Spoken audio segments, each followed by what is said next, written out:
and improve passages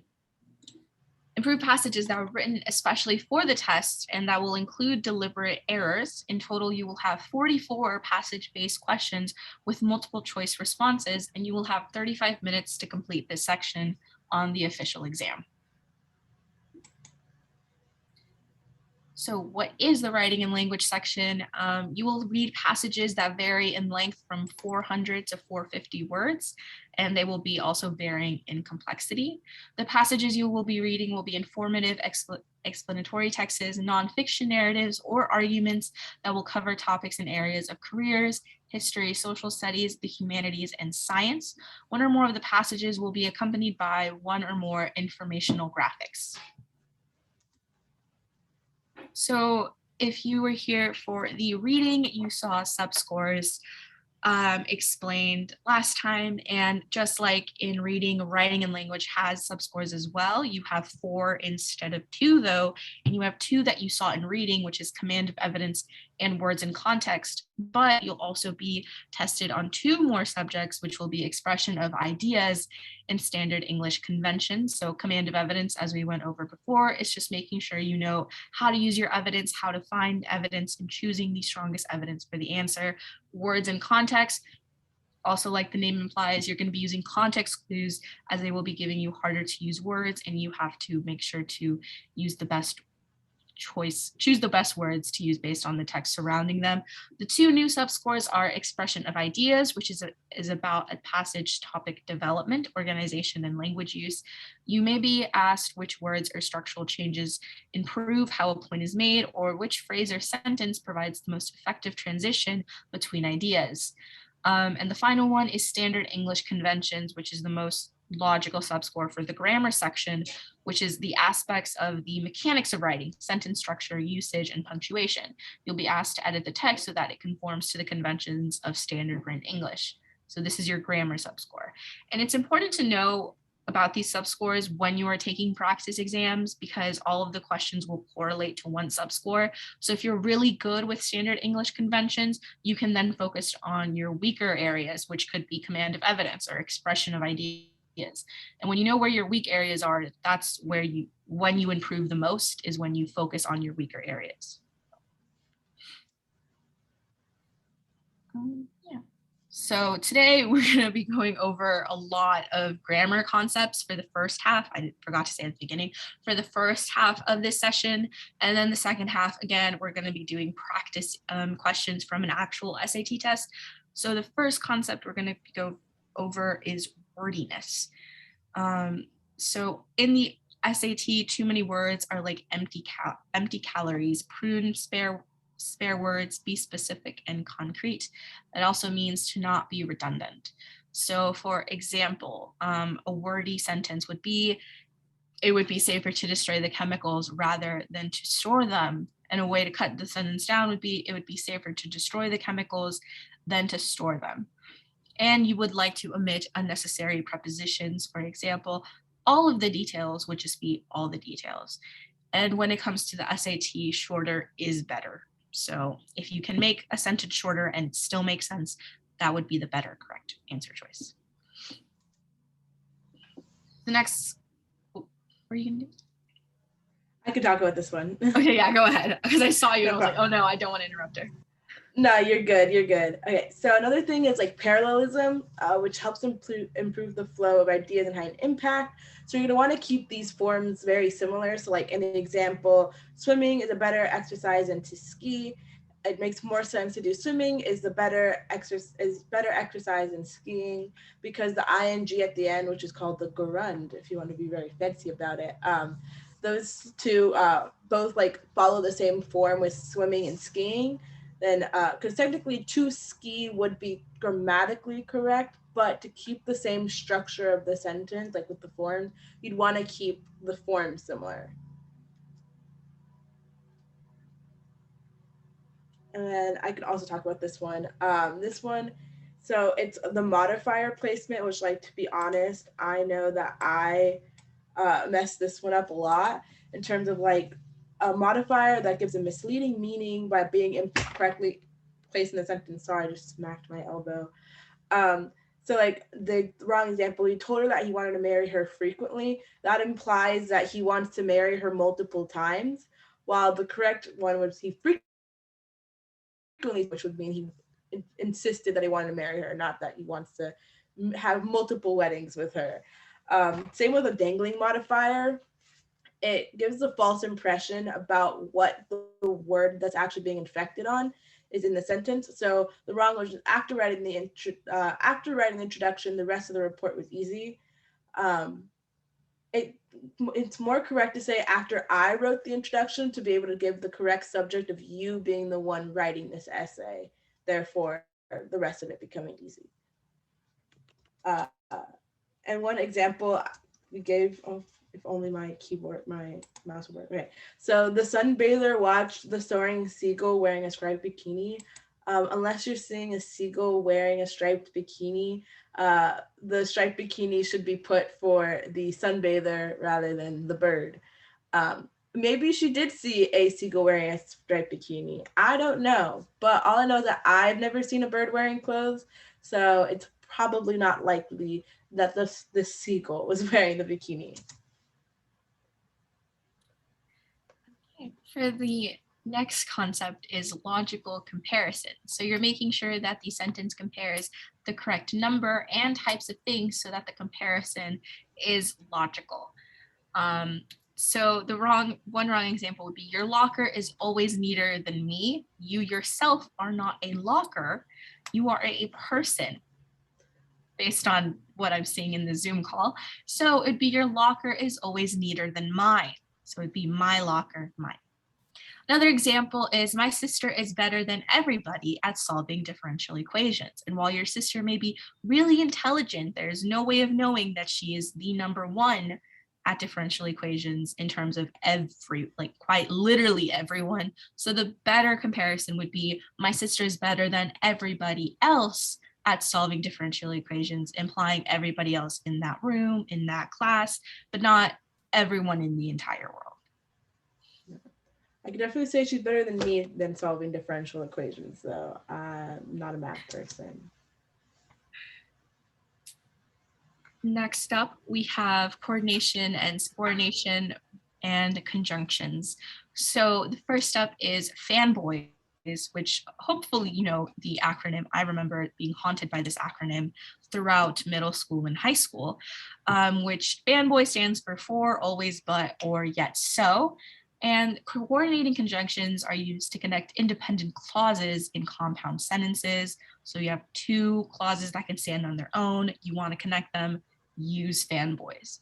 On the other hand, we also have subordinating conjunctions, which is another acronym that hasn't haunted me as much, but it is much weirder, which is known as a WUBIS.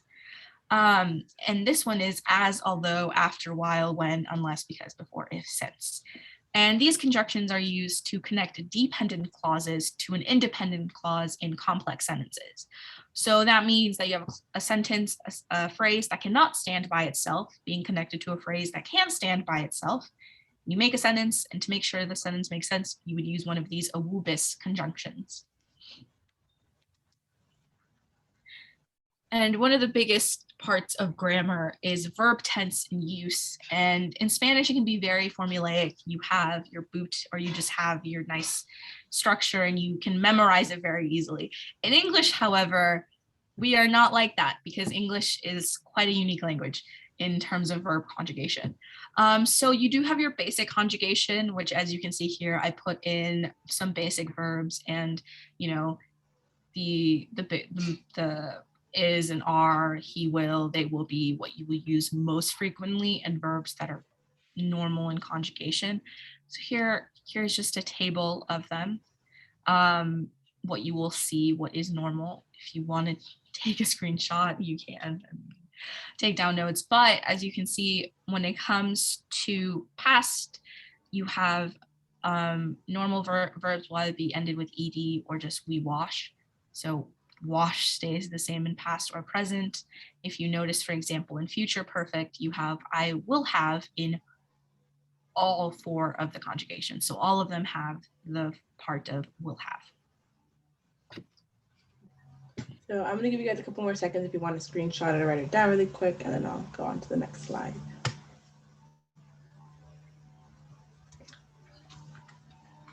So, like I said, English is a weird language. Regular verbs or strong verbs that the SAT will maybe try to trick you on by using, and you have to make sure you know how to conjugate them in these three important tenses. So the first one being present tense, probably what when you look the word up in the dictionary, this is what you will see. For example, become. When you then also might see it in past tense, and it's not just becomed with an E with a D at the end.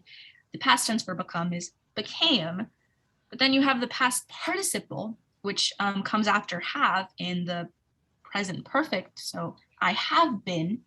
So then you will say I have become instead of I have became or I have became, because English. So these are some common irregular verbs. So you have become, begin, do, get, go, have, and know. My personal favorite is probably get, because it goes from get, got to gotten. Just goes through a complete change in all three of them. I don't know, just the get got is just so funny to me. Like, English is literally just a bunch of languages stacked on top of each other, pretending to be a language. Yeah. Here are some more strong verbs. I both included lay as in place and then lie as in recline, because for some reason, for the past participle of recline in terms of lie is I have lain, and I didn't know that. So the more grammar you learn, the better English speaker you become, even if you're a native speaker like me. And here we have more of these strong verbs. Again, you can take a screenshot or write some down that you don't know. When it comes to being tested on these on the SAT, the best way is to either just read more books to get familiar with them or memorize them. I'm not saying you have to memorize all of them, because obviously not all of them will be used on the SAT. But if you're more familiar with how, swim in the past tense is swam, but the past participle, excuse me, I can't speak. The past participle is swum, then it becomes much more easier when you're taking the SAT. Swim, swam, swum. It makes me so mad. It makes no sense. Again, but English. C'est la vie. So speaking of strong irregular verbs, we actually have some examples for y'all to do. So do you know your strong verbs?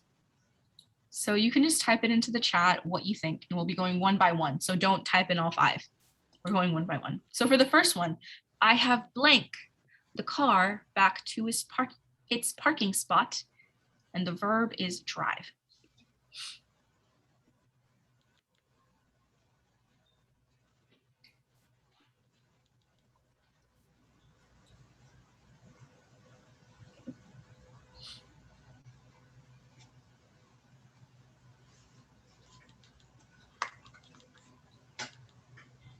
Just have to type it in quickly into the chat.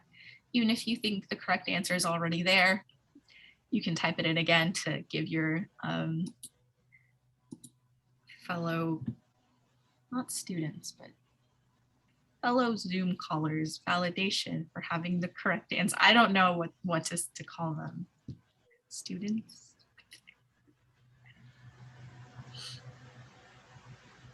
All right, so yeah. So Alexis, will you reveal the answer to number one? Appreciation. I can reveal it. Oh yeah. Wow. Goes away. Yeah. So you the got correct fancy answer, with it. I did. So the correct answer is I have driven the car back to its parking spot. So Jonathan and Marianne, you were correct. Number two, I didn't agree with how easily her brother. You can kind of see what it is, but not really. So put your guesses in the chat.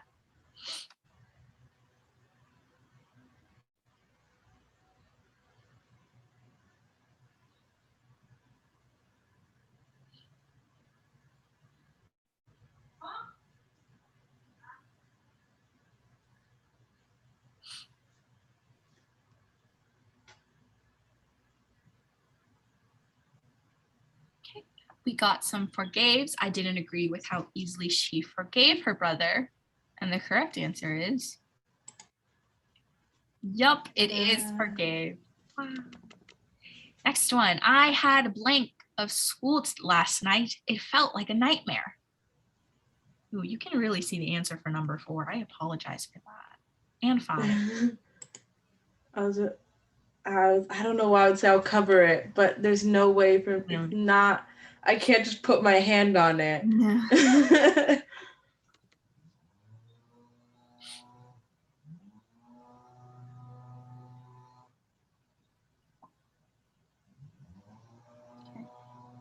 So for the most part, we're seeing dreamt. So I had dreamt of school last night. Wow. Number 4, pretending we can't see what the answer says. He blanked my sincerity for pity last night. Let's just pretend you can't see what it says.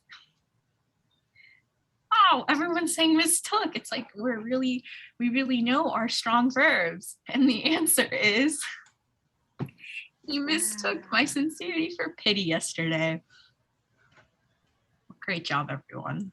And for the last one, what did you blank last night?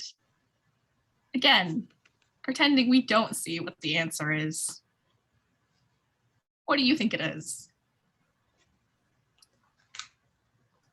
And I saw a rye. That's not how you conjugate right. Close, but that sounds like a French word. Thank you. I'm in favor of rye. I think it's W-R-I-E. I'm like, did I already misspell a misspelled word? It sounds much more interesting than just right. But yes, right is the correct answer. I promise you, when I was formatting these, the words were covered, but apparently. Yeah, I can attest that on my second screen I have this. They are more covered. My computer just said, no, not today. Not today. The next part will be. But for now, singular and plural agreement. So the SAT will complicate singular and plural agreement by, for example, a simple non-verb agreement will be separated by a phrase right in the middle. So this is where in the first example, the union of carpenters advocate for better pay.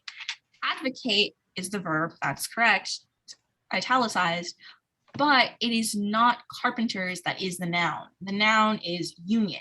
So if you put together union advocate, it's not conjugated correctly. So you have to make sure you know what is the noun verb agreement so that you can get the correct answer of the union of carpenters advocates for better pay. Even though it kind of sounds wrong, the SAT will purposely do this so you go off what sounds right and not what actually is grammatically correct. Second example, if you need to find a book, one should seek assistance from a librarian.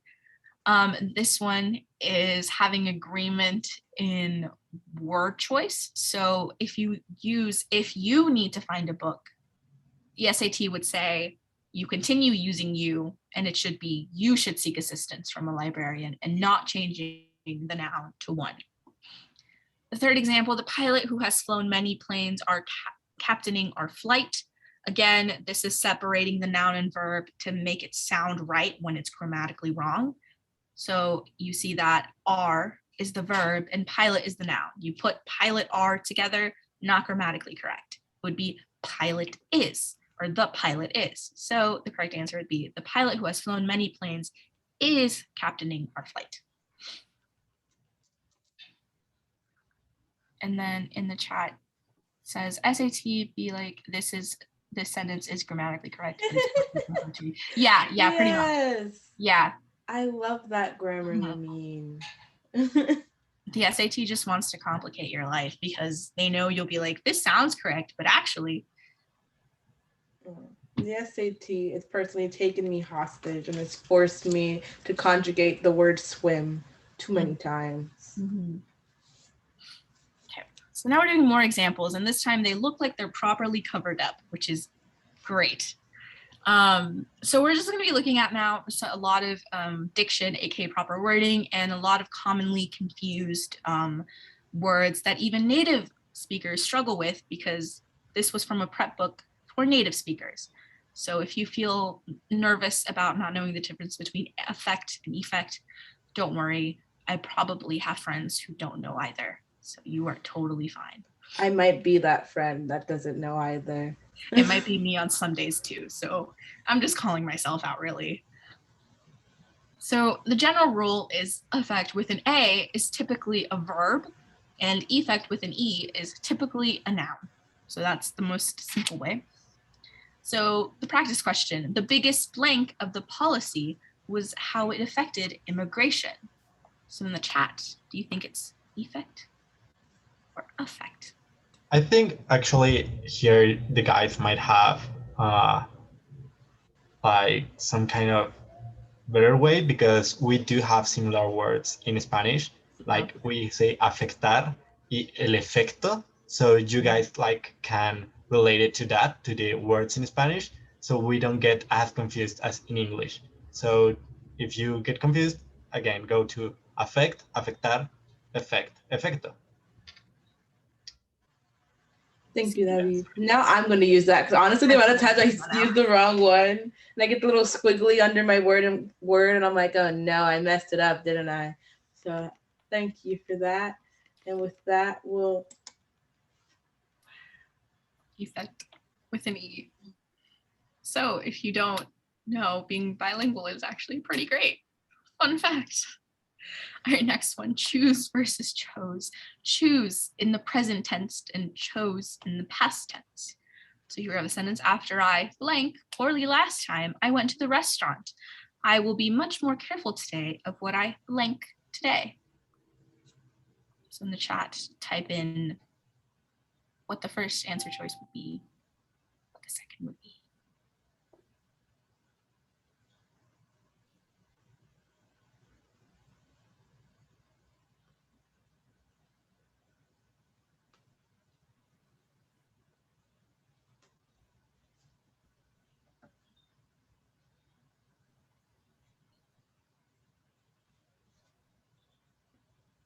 okay.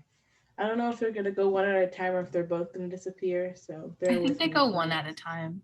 I wasn't do. smart enough to pair them up. It's okay. I'm fine clicking twice. So we have a choose. And the next answer is wait, no, it was chose and then choose. Throw me away. I apologize. The next one, have versus of. Have being a verb, action word, and of being a preposition or connecting word. So at least for, I think this was a big problem for me in elementary school, is when you have I would have, and you would have I would have, a lot of people tend to assume that the would have stands for of instead of have based on how you say it, I would have. But even in the contraction, I would have, it's still I would have, and it's never I would of, even though it sounds like it. Yeah, because when it's written down, yes, exactly. Yeah. When you say the contraction would have, it sounds like you're saying the preposition of, but it's actually have. So keep that in mind on the SAT. That will always be would have and never would have. And then going on to one of the more common mistakes, it's versus its.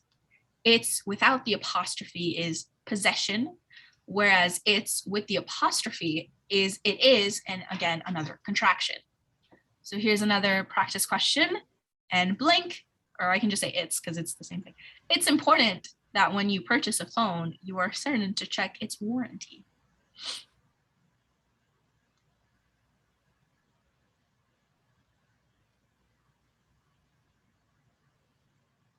We love typos.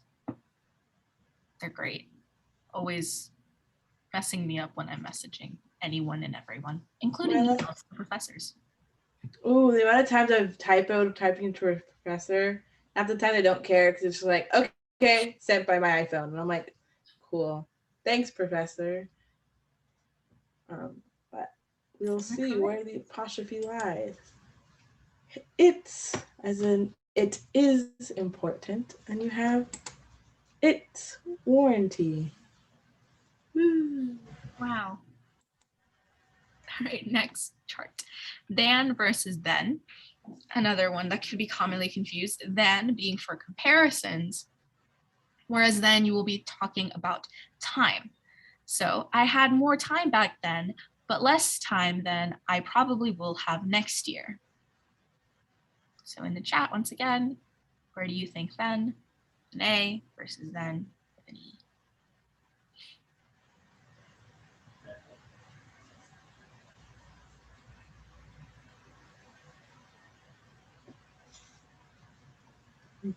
So the first one is then. The second one is than. Wow. All right, and the next one is probably the most infamous one, just because I've seen people say that they won't date someone if they don't know the difference between there, and there, which is a very valid point to make. Respect yourself. Mm-hmm. Date So someone that grammatically uses the right grammatical there. So the first one being also your and your is another one of the infamous ones. We'll get to that in a second. Well, maybe a minute because it's why. So the first one being there with E-R-E being a place. There, E-I-R is possession, and then the contraction there is they are, being the easiest one because it is a contraction. So you know it's two different words put together as one. So example question. When we travel over there to our friend's house, their hospitality is remarkable. In fact, they're the best hosts I know. So what? The correct order of theirs. Also, I just saw in the chat, Jonathan saying your versus your. The fact that I am in college and I still see people using the wrong your is offensive. Like, we go to the University of Chicago, highly renowned, internationally known for economics, and I still have to deal with people using the wrong your. They're I'm probably also like econ majors. And that's even worse. They're probably a part of the program we're world renowned for, and that's what's the most embarrassing. Yep. All right, so the first there is there, as in over there. And it's there, as in them, those dudes, those people. And there, as in they are. Very exciting. Yeah. Now you know, guys. Now you know. Don't trip up. Don't let no one catch you slacking with your theirs. And the next confused terms is which versus that. So when you see which in a sentence, it will be talking about non-restrictive or extra information. So you can take that which phrase, the clause, out of the sentence. Whereas that will be restrictive, meaning you will not be able to take that phrase out of the sentence. If not, the sentence will lose its meaning. It's essential information. So the house blank was on fire, burned to the ground, blank was unfortunate. So you have to figure out which phrase is the essential one and which one is the non-essential one.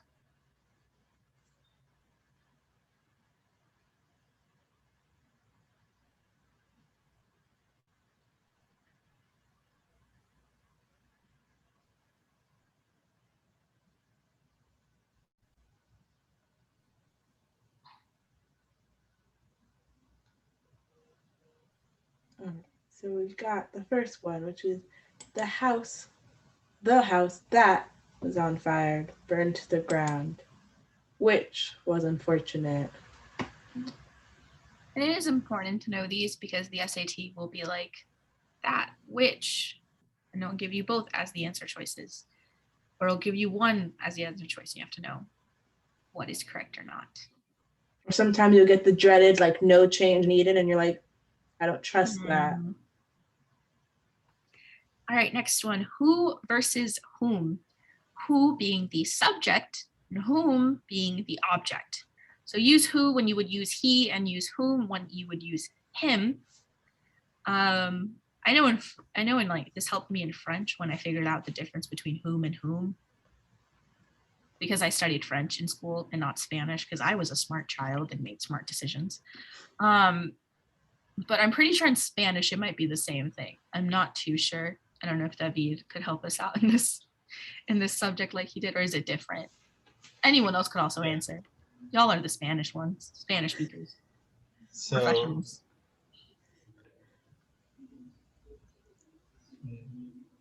It doesn't have to be the same. I'm just wondering.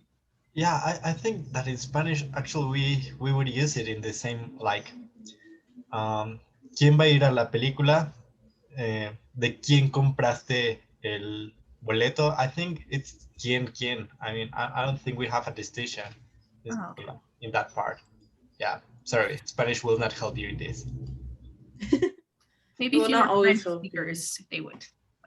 Imagine being a French speaker, though. I forgot all the French I learned, to be fair, so. And the correct answer is.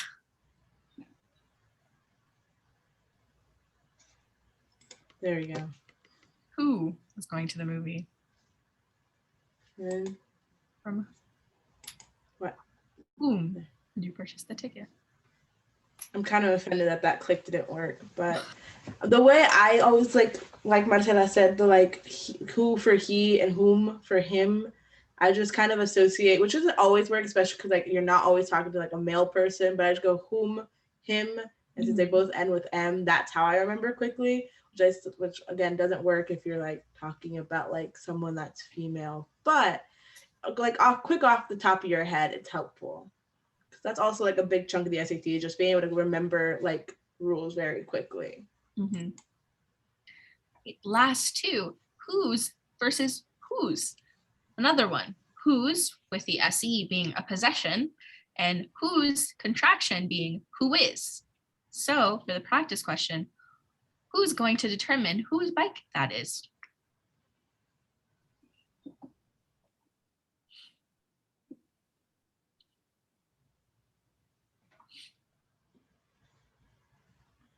The first one is whose, and then who is going to determine whose bike that is. Kind of sounds like I'm an owl, but that's kind of the vibe. And the last one, your versus your. The biggest hindrance of them all, the true sign of whether or not you are a proper grammar user.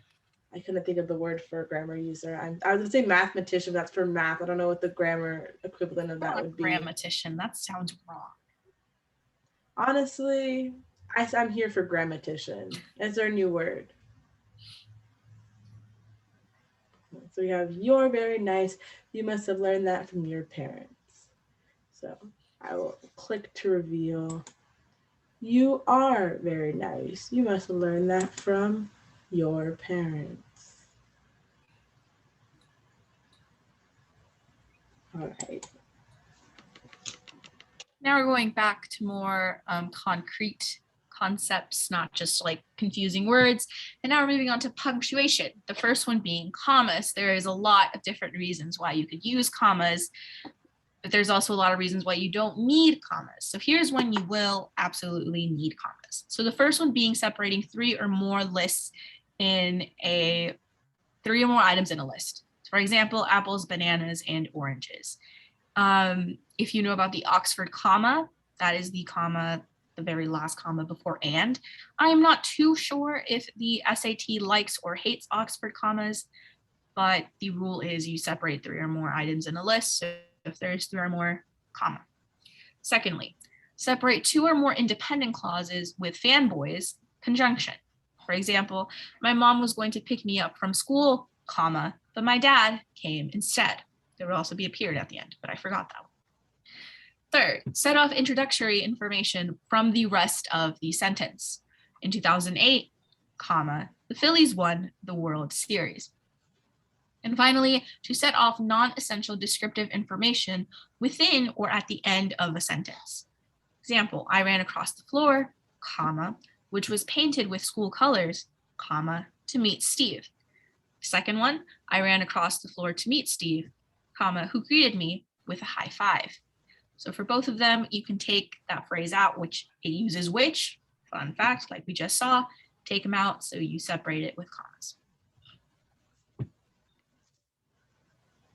Then we get semicolons. Semicolons One are of my favorite forms of punctuation would be, quite frank with you, I love a semicolon. I overuse them. They're beautiful. and they are used in two independent clauses without the use of fanboys. The sentences on both sides of the semicolon must be complete and able to stand alone. I entered the competition early. However, I decided to withdraw a week later. Just two regular sentences together with a semicolon. My history teacher hated them back in high school. He said you could only use them when it was for really important sentences that were really supposed to show change. I think he was directing them at me because I liked semicolons a lot in my essays. I love a good semicolon, just like, it just hits right. I apologize to Mr. Solomon. He was a great English teacher. And next is colons. I don't know how to say anything. Colons are used to introduce and or emphasize short phrases, quotations, explanations, examples, or lists. The portion of the sentence before the colon must be an independent clause. So you must have a sentence that can stand on its own, and then some sort of phrase or thing that cannot stand on its own. So, for example, the greatest obstacle to completing my homework was imminent. The finale of Grey's Anatomy.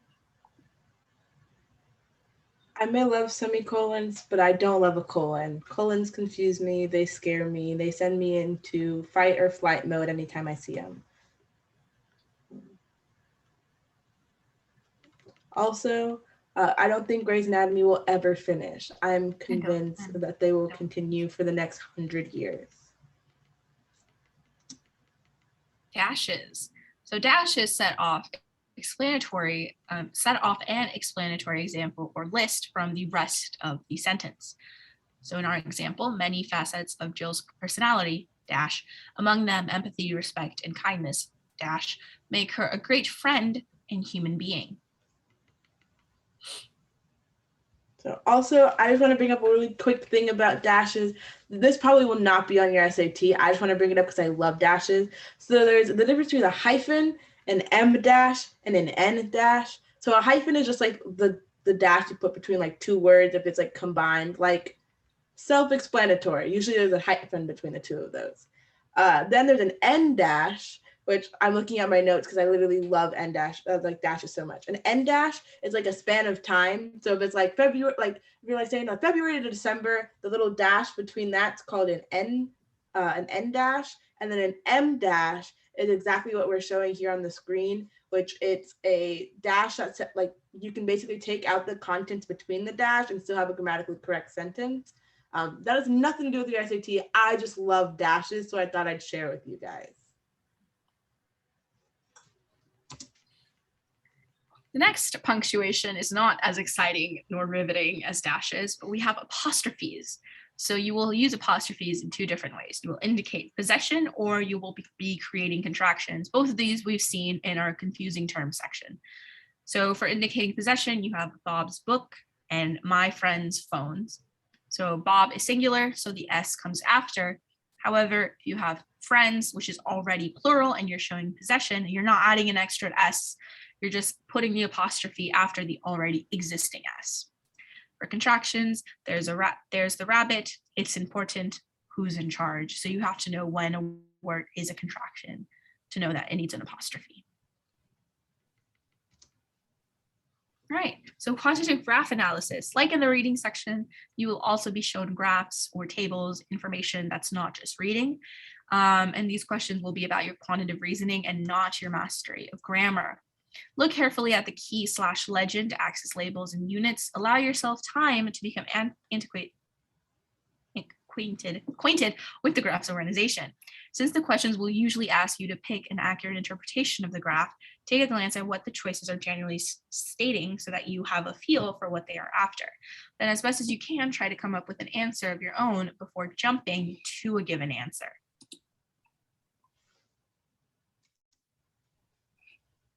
And then finally, here are some unwritten rules for the writing and language section. So the first one being shorter is better, all else being equal. If you can shorten the sentence, and still let it be the same meaning, you're still conveying the same amount of information in less amount of words, you want to pick that answer choice because that is what the SAT wants and it will never tell you. Don't make trouble. So don't try to confuse yourself when it comes to these grammar rules. Because of how the SAT has to test everyone, not only in the United States, but the world, you have to make sure you know these grammar rules, apply it, and go. Number 3, no special consideration for no change. In the grammar section, you will always have a no change as an option. This does not mean that either no change will always be the option or no change will never be the option. No change is just another valid answer choice that has the same probability of being the correct answer choice, even if it's not changing anything. So it could be no change, it could be not no change. So you can't just discard no change, but you also can't just assume it's no change. Also, another tip is that it kind of connects to the first one. If one of the option choices that they're giving you makes it more wordy or makes it lengthier, no change might actually be the correct answer since they want sentences to be more concise. So keep that in mind. And with that, we're going to do some quick practice questions so you guys can get a little better feel on how the SAT reading and writing and language section is. So we have the first one, which is passage 1, survival of a hostile environment, and the NW Rota 1. We will be sending the PDF for this passage, for the passages in the chat. So give us 1 second to pull that up. I think we can take a break though, right? Before. Yes, thank you, Marcela. We're gonna take a quick 5-ish minute break. Because we know we did throw a lot of stuff at you guys. So after the break, we'll get started with the passages and going over answers. Go stretch, get some water, pet a dog. If you have a dog, lucky you. Yeah.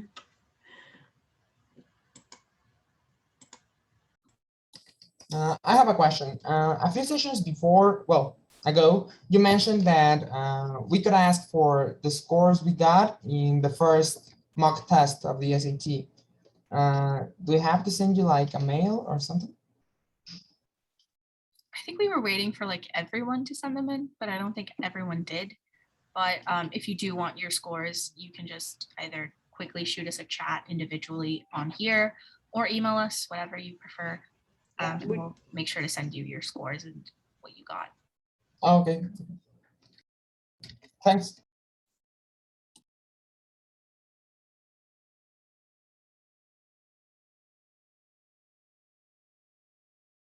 A little time to come back. Here we go. W or Marcela, could you send the PDF?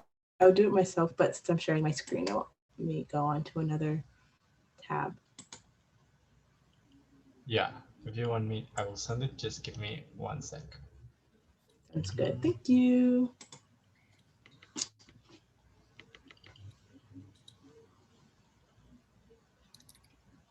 So it's the one that says SAT practice test 9, right?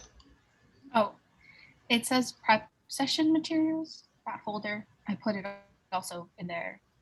Oh, okay. Yeah. Oh, okay, writing a language. Okay. So I will be sharing it.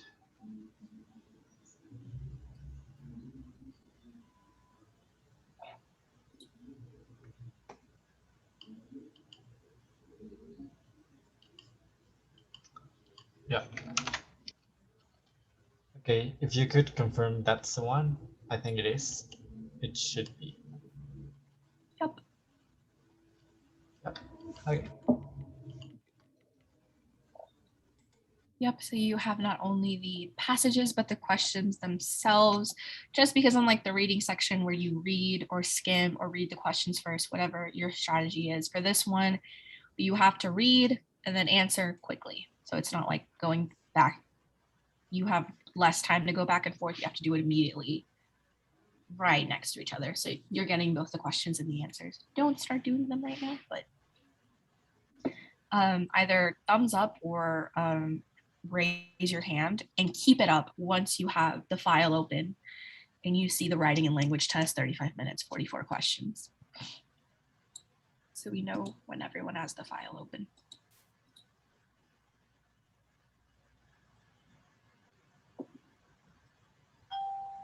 And just make sure to keep those hands up until we have most people.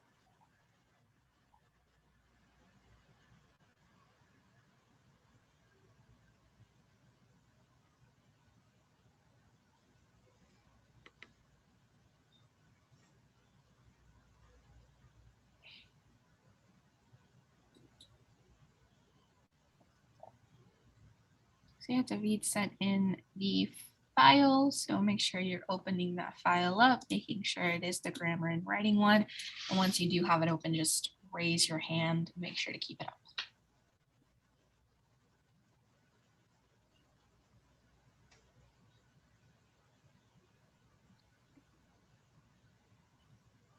So still waiting on a couple of people to raise their hand.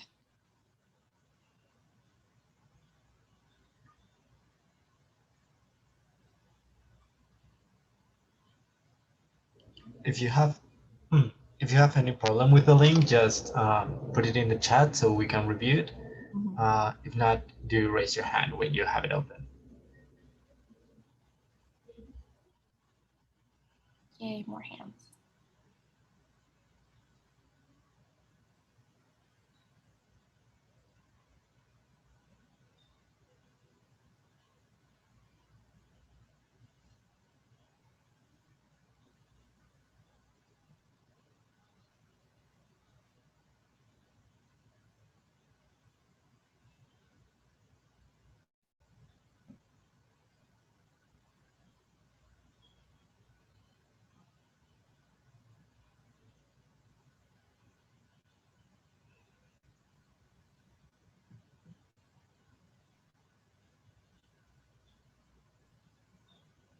So hopefully in the next minute or so or two, everyone else can have their hands raised. For the people who do have it open, try not to be reading it or doing it ahead. This is practice, but you want to try to do it in the allotted time that we're going to give.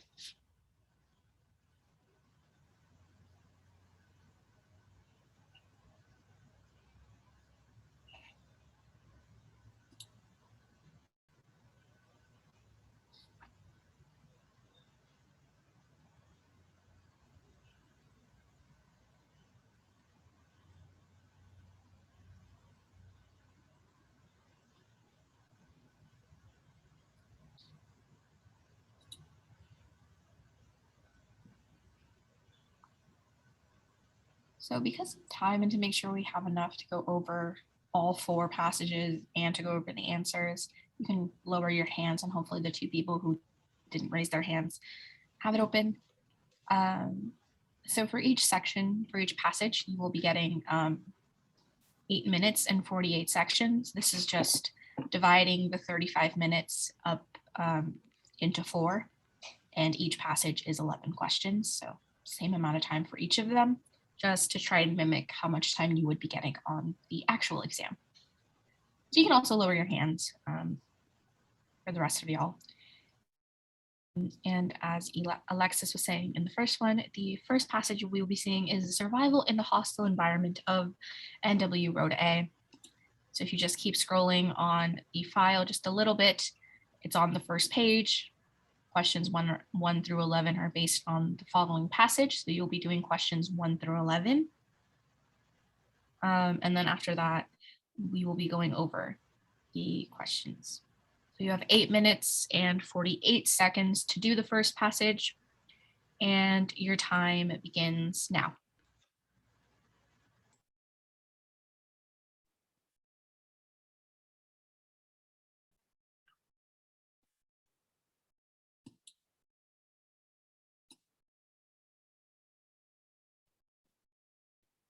For the hand that's still up, is that a question or is that you opened the document?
you should be wrapping up. You have about 30 seconds left.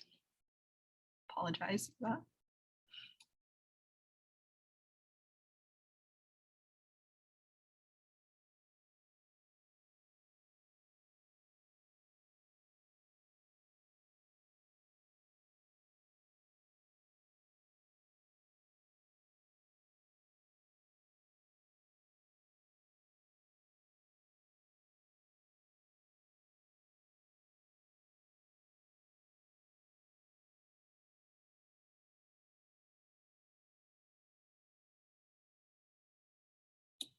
And time is up for the first passage of the writing and language section.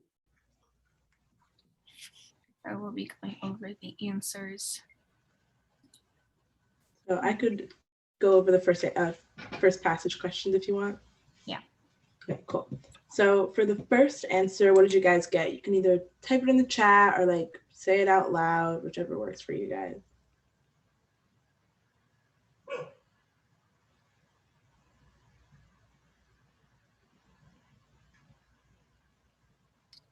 Well, I got letter B. Okay, so we got a B boy. Anyone else got any answers? Do they also agree with the letter B? You guys got B too? Okay, cool. So the correct answer is in fact B. And you can see that that's the right answer because like we said earlier, like shorter is better. So like it doesn't make sense to like observe to see or visually watch like that. Those are just too many words. Throw the words out. We just need one. You don't need three. So B is the correct answer for number one. How about question 2?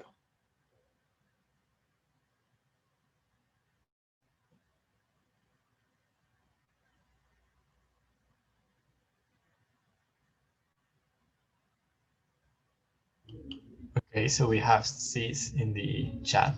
I see we got some C's in the chat, a couple of C dogs. I'm so sorry. You're gonna have to listen to my horrendous puns. I don't even know if that counts as a pun.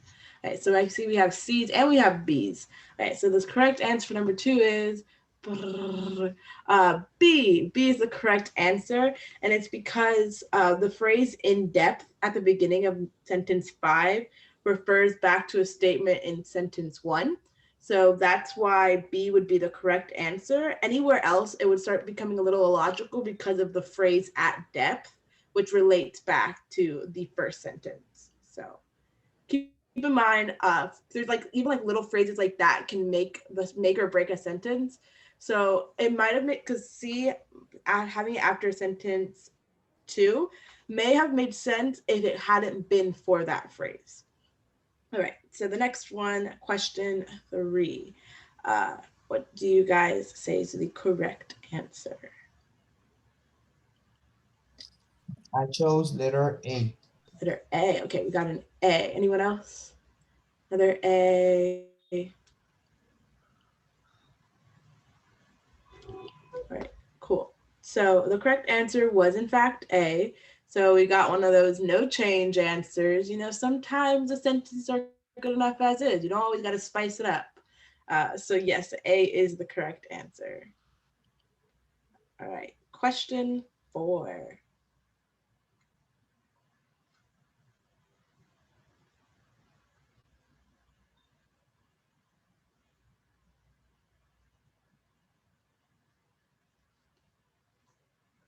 I see we got a letter C, got letter D, we got A. We're going all over. We got all the first couple letters of the alphabet. How exciting.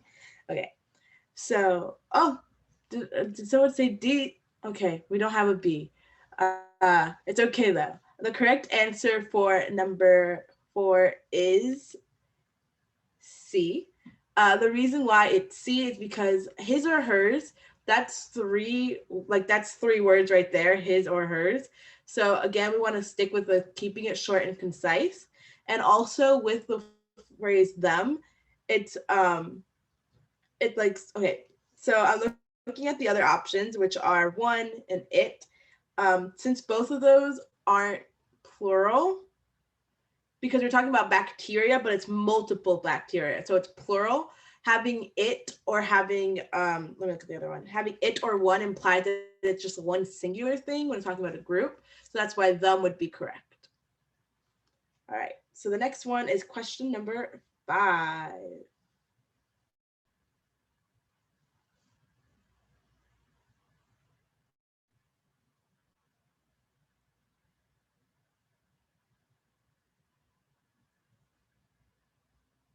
Okay, I've been seeing a lot of D's. The correct answer is in fact the letter D. Let's go, very exciting. Woo! So y'all got that one right. So we'll move on to question number 6.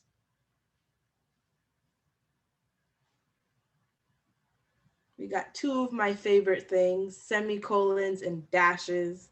We love to see it. So let's see what you guys said for the correct answer. I see. For that one, I chose A.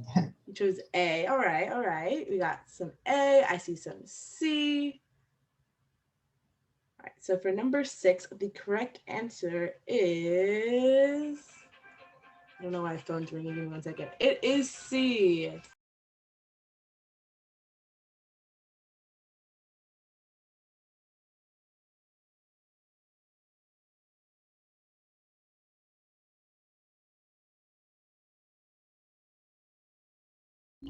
Okay, so it is safe because dashes after shrimp and Hawaii, they are encasing non-essential information between them.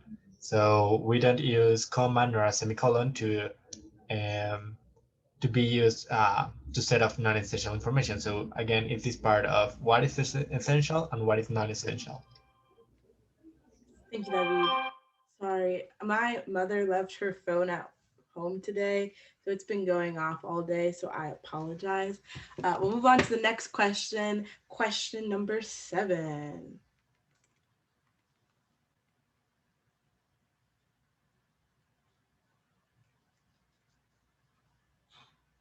Yes, I see the letter D. We got option D. Anyone else? Got letter C. All right. The correct answer for question number 7 is in fact the letter D. So it's because of the phrase, like the choices reference to predators sets up the sentence that follows.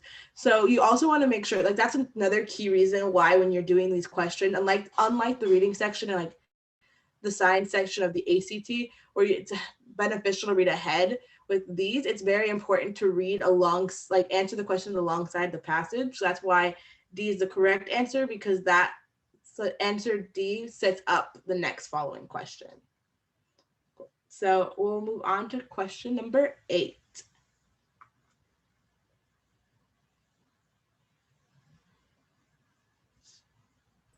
And my answer is A for that one. Okay, we got A, we've got B, we've got another A. Very exciting. We got some slight discourse. We have an A or B. We do love to see. We're playing both. We love to see it. Okay. So the correct answer for number 8 is in fact A. And the reason is because it combines the sentence and the underlined portion by creating a compound, meaning that like it's, sorry, that's not words. Because like the other options, they don't effectively combine the two sentences. So they're not very concise because of that, because that's like the main point of the SAT, keeping it short, but keeping it concise. So the correct answer for that one is in fact A. So what did you guys get for question number 9?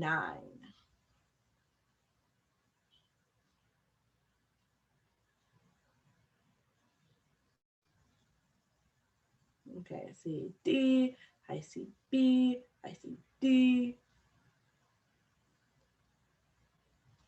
All right, so the correct answer for number 9 is D, and it comes back to keeping it very concise. So D, get straight to the point, says the stomach, period, the end, full send. The other ones, they're a little wordy, and that's why it's like, that's why those aren't the correct answers. All right, so question number 10. I chose C. C, all right. How about everybody else? What did everyone else put? We got another C. Another C. All right, cool. So the correct answer for number 10 is in fact C. So, you know, we got to pay attention to apostrophes and possession and things like that. So that's why C is the correct answer. All right, and then the last one for this section, question number 11. What did you guys get?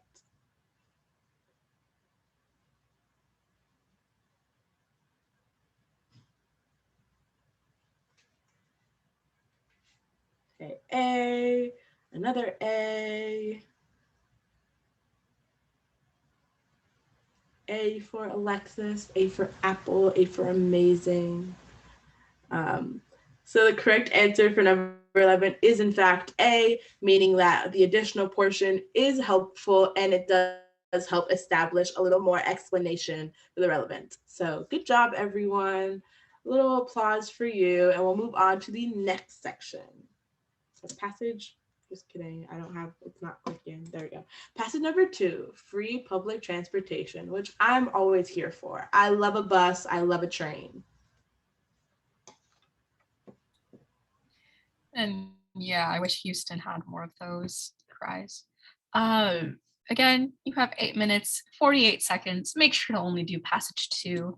You once again have 11 questions. And your time begins now.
This is your 1 minute warning. 1 minute left to finish.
And that was time for the second passage.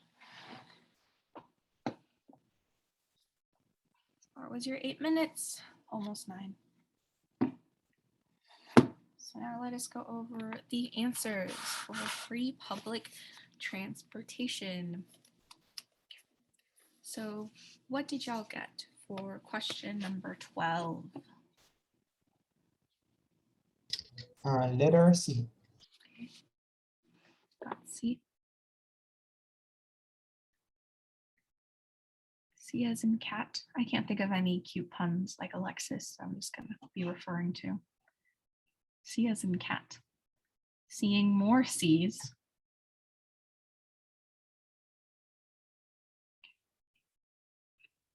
We wait a couple of seconds to see if we get more C's. Maybe a surprise and we'll get another letter. Who knows? Not me.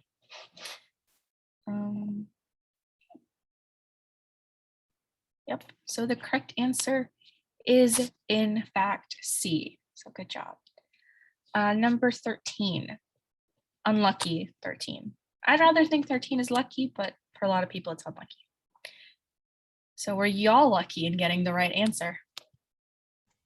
I think the number 13 is lucky. I think that was a great pun, Martin. I loved it. All I was going to say is I love the number 13. I used to, in elementary school, I was number 13 in my classroom. And I remember being very sad about it. So I was like, Mom, it's an unlucky number. She's like, no, it's a lucky number. People are just silly. And I'm like, right. And so now it's my lucky number because I was number 13. Nice. All of y'all who put B are lucky as well because you're right. It is B. Good job. All right, number 14. Can't think of anything special for this one. What did y'all get for number 14?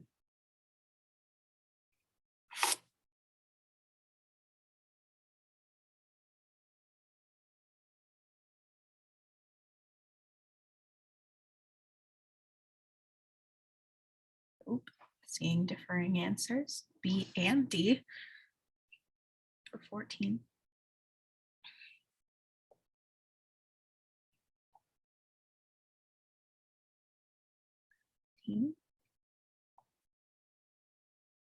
Ooh, now we're seeing A's. Oh dear. For 14 said all the choices. Okay. So for number 14, the answer is B. So this one, fun fact, is a colon question.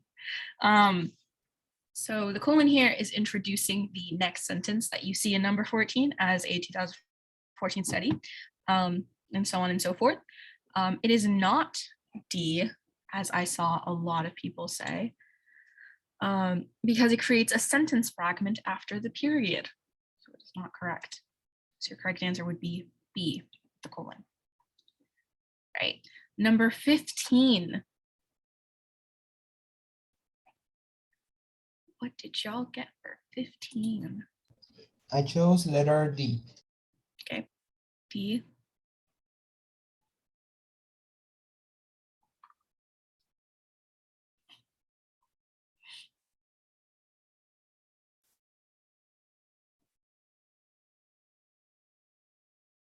Seeing D. I don't know if that was for the last one, but that might be an A for this one. I'm not too sure. But I did see another D. Number 15. AD actually, okay.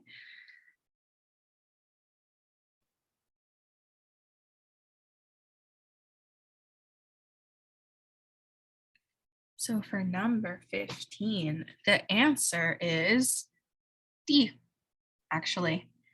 Yep, so for this one, because it is a very long sentence with the colon, you are not sure, or it's not very clear as to what it is. So if you put it, that, or one, it's not clear as to what it's referring to. So you have to make sure it is D, so you know it is that policy. All right, number 16. What choice best introduces the paragraph?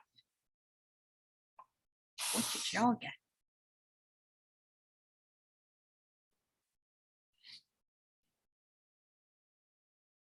Okay, seeing some A's.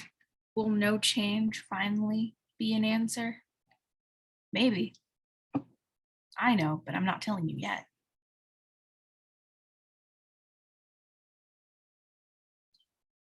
A lot of people think an A. Well, you're thinking right. The answer is A. 16 is A. No change. Number 17. What did y'all get for 17? Letter A. 17. Another possible no change. Seeing more A's in the chat as well.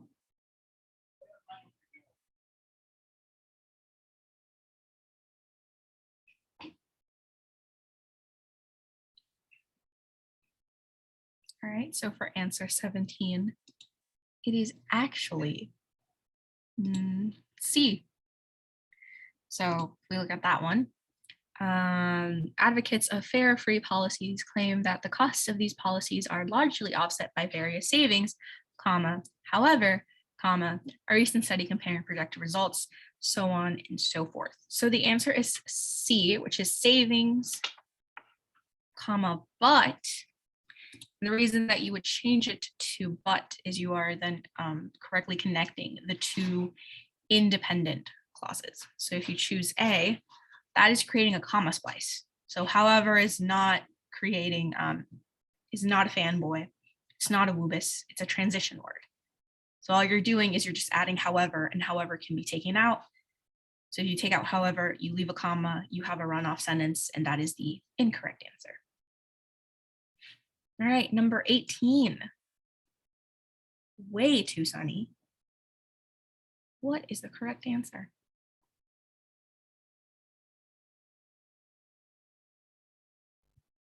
Seeing some C's, seeing some D's.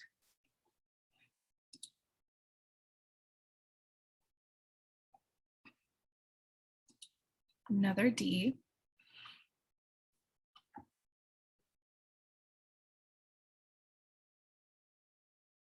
Okay. So for 18, the answer is D. So D is the correct answer because throughout the entire passage, it's a very formal passage. So you want to make sure that when you have the phrase way too sunny, that's way too informal and not really in tune with what the rest of the passage is going for. Looking too much on the brighter side is way too long to be the correct answer, and way too also casual to be correct. Pretty upbeat is, again, maybe too casual. The only one that has that formal tone is D, which is overly optimistic. All right, moving on, number 19. What did y'all get?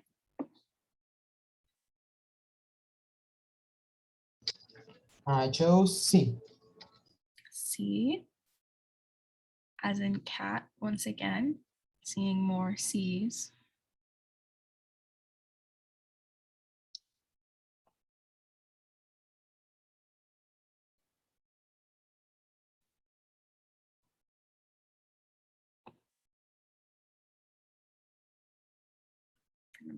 19. I'm losing track of my own answers. This is great. Okay.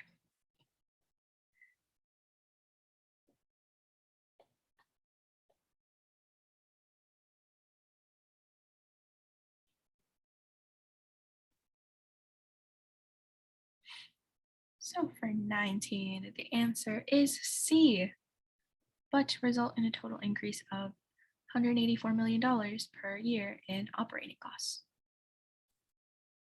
Good job, guys. All right, number 20. Ooh, the adding the sentence one. What a classic. What did y'all get for number 20? Letter D. Could you say that again? Sorry. Oh, sorry. Letter D. D, like dog? Yeah, like that. See, this is why I keep saying a word after it. It's so nice.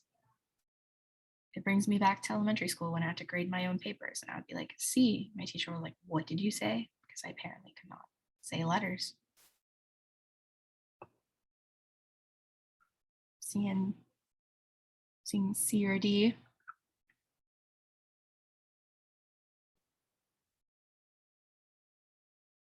Possibly a B.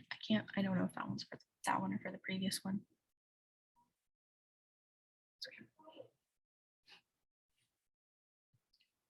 So for number 20, the answer is C, as in cat. No, because it does not support the argument that fair systems cause a substantial loss for governments. So the reason why it is C is, yep. Sentence shouldn't be added because the fact that Eugene or makes the most sense. Sorry, I apologize. C makes the most amount of sense. Right sentiment that it should not be added, but you have to make sure you get the correct argument in why it should not be added. And if you can hear dishes in the background, I also apologize for that. Right, number 21. Last two, what did we get for 21?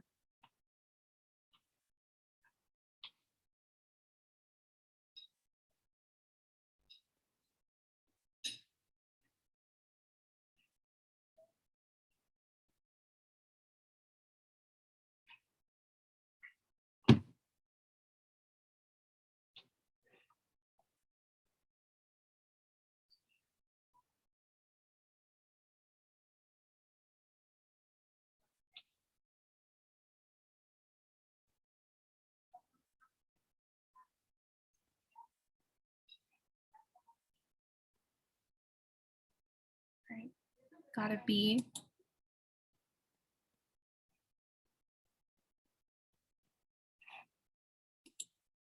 one B, two B's.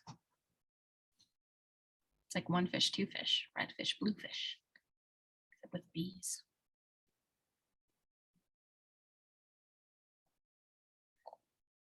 I know that these are like the last two questions. If you didn't get time for these, that's okay. Maybe you could quickly do it right now and try to figure out what the answer is.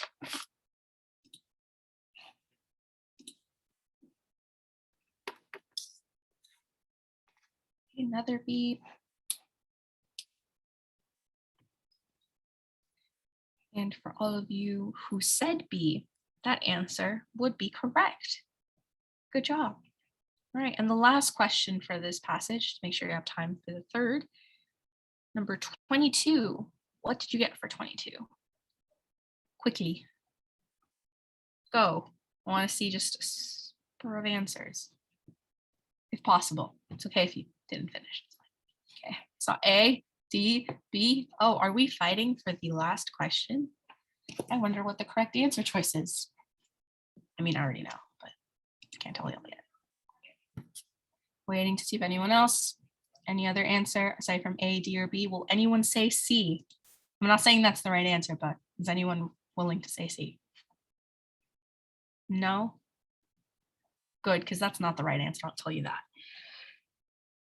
It's not C. Okay, so between A, D, and B for number 22, the answer is D, fair free public transportation is not the answer. So that choice provides the best conclusion for the passage, which argues that fair free transportation policies have not been found to be an effective way to address the traffic problems and may result in serious budget shortfalls. So the other ones don't provide the best conclusion. So you just have to figure out what is the best conclusion the SAT wants. So I think with our 20 minutes left, we have enough time to do the third passage, which will be wet plate photography, an old technique, makes a new splash. What a headline. Once again, you have 8 minutes and 48 seconds to do 11 questions. And if we have enough time, which hopefully we will go over these. And your 8 minutes begins now.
This is your 1-minute warning for the third passage.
And that was the final minute for this third passage for the writing and language section.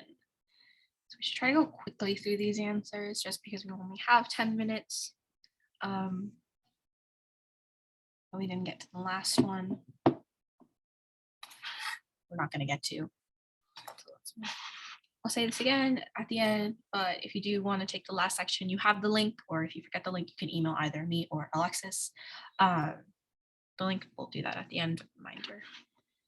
Okay, so moving on to number 23. Furiously, quickly type in the chat what you got for number 23. Okay. Seeing A's.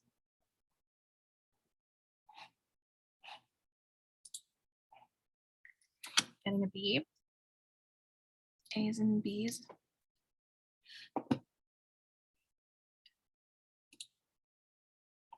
For number 23, the correct answer is B.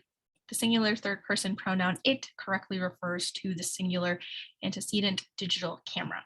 So you have to make sure you're looking at the antecedent. It is not professional photographers that it is talking about, but digital cameras. They produce the, or it, what did I say? B. It produced ugly, low resolution images. All right. Number 24. What did you get for number 24? Again, B, D, B. Correct answer is 24 is B.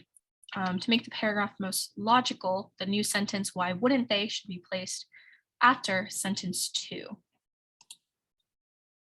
So number 22, not 22, 25, whoopsies.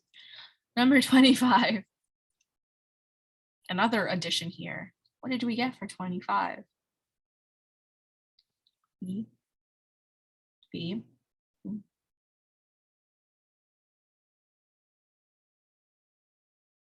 And for 25, we got D as well.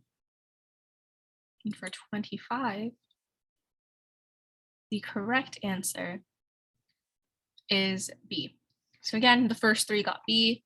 So if you see that happening, that you get, the same answer choice 3 times, just because it's the SAT, it can happen, just like it can happen right now, but B is the correct answer choice.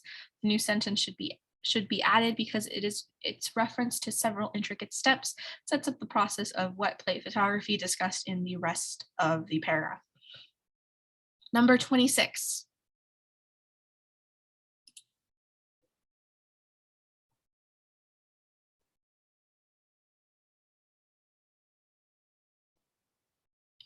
Number 26, I'm seeing B, seeing D.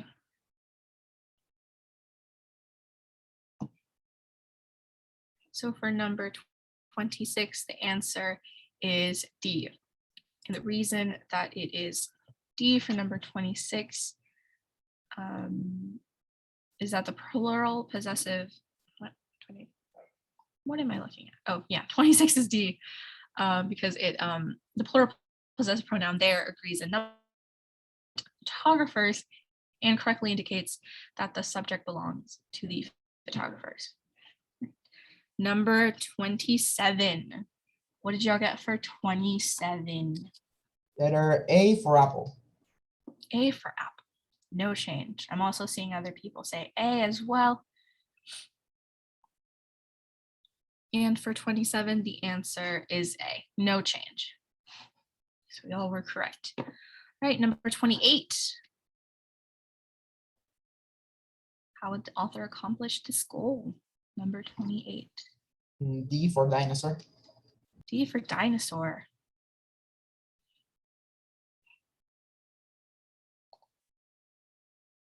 All right, getting also B. D as well. Yep, so for number 28, the answer is D. The word mirror most effectively suggests that the photographer has only a very brief time to develop the wet plate photographs, and the other choices do not accomplish the goal of emphasizing how quickly. All right, number 29. What did y'all get for 29?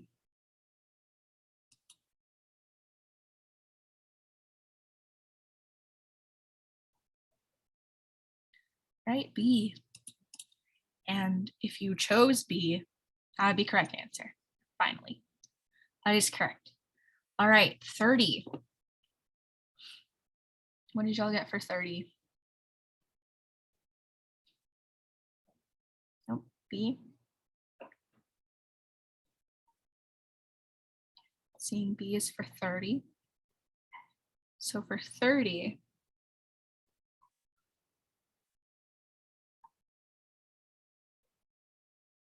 the answer is actually D, which is just, you don't put the M dash, even though we love our M dashes over here.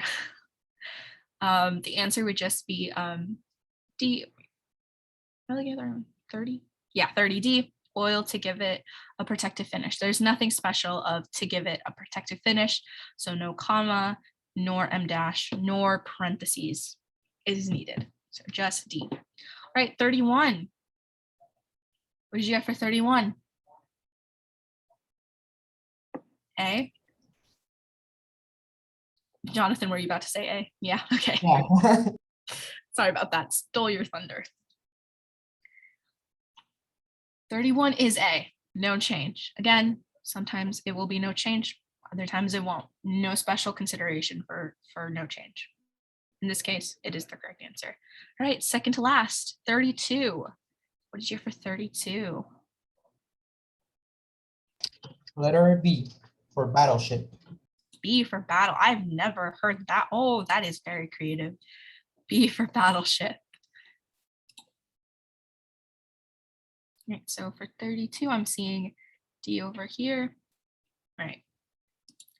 And for 32, D is the correct answer choice.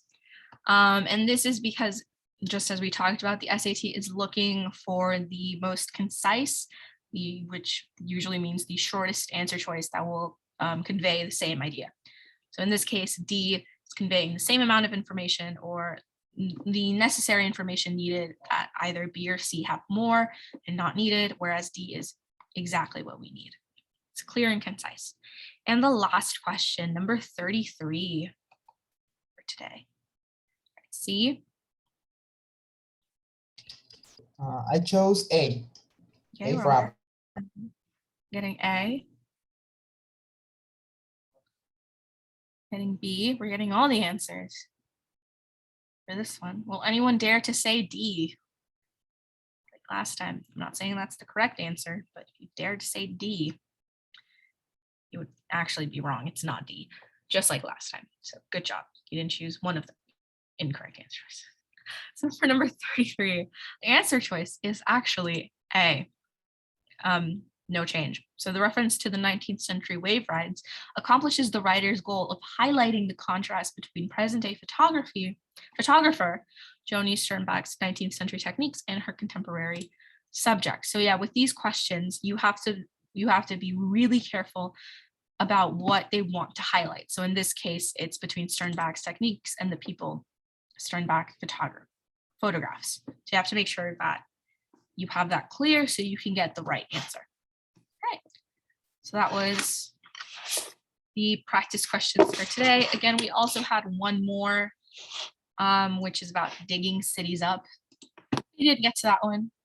You have the link right now if you want to do it after today or later on. If you lose the link, feel free to email us at any point. And thank you for coming. Next week, we will be going over the math section, our favorite section. I say ironically, maybe other people will think that is non-ironic. Who knows? We'll find out next week. So yeah, any questions, concerns, comments right now? If not, we will see you all next week. Just as a comment, guys, I know that maybe as we have seen the topics right about now, you may have it fresh, so that's good, but keep on practicing. You have to keep on doing this, because if you don't keep on practicing, you will totally fail at the exam, and it's not bad wish, but it will happen. So you can practice doing exercise like this. You could also, and I would recommend, to do phrases or sentences by yourself, like using the commas, apostrophes. Use your imagination to put them to the test. So don't stay with this. Do keep up practice, and again, do time yourself, because a great part of the SAT is not even the questions. You may know the answer and you may know how to answer them, but the fact that you are against time and in such a stressful situation, it can help. It can hurt you, that part. So do time yourselves. Again, if you can, in these sessions, open your camera, because in your exam you will be with your camera on, or you will be in a room full of people. So if you get like used to people seeing you and watching you and all of that, it will be better for you. So yeah, those are my recommendations. Marianne? I was wondering if you guys could share the presentation, or like if I could email one of you guys and maybe you can share the PDF or the recording. Yeah. Okay. If you send, I'll put my email in the chat. If you send us an email, we'll be able to send you the download of this. Thank you. Yeah, no problem. Yeah, I know we went over like a lot of like things today, a lot of like grammar like concepts as well. So no problem at all. Yes, Jonathan? I have a quick grammar question. For example, if we see a kid playing in the yard, but it's like far away and we can't identify if it's either a he or a she, can we say they are playing in the yard instead of he or she is playing in the yard? Or Yeah, I would say using the they pronoun, because like it's very often now used for gender inclusive terms, but also it's not just for only plural subjects, like saying like multiple people. You can use they if it's not being able to identify their gender. They is fair enough. oh, okay, thank you. Because realistically, to bring up that point, in the SAT, if they give you a his or her and they give you a they or them option within like the answer choices, it might be that one just for conciseness as well.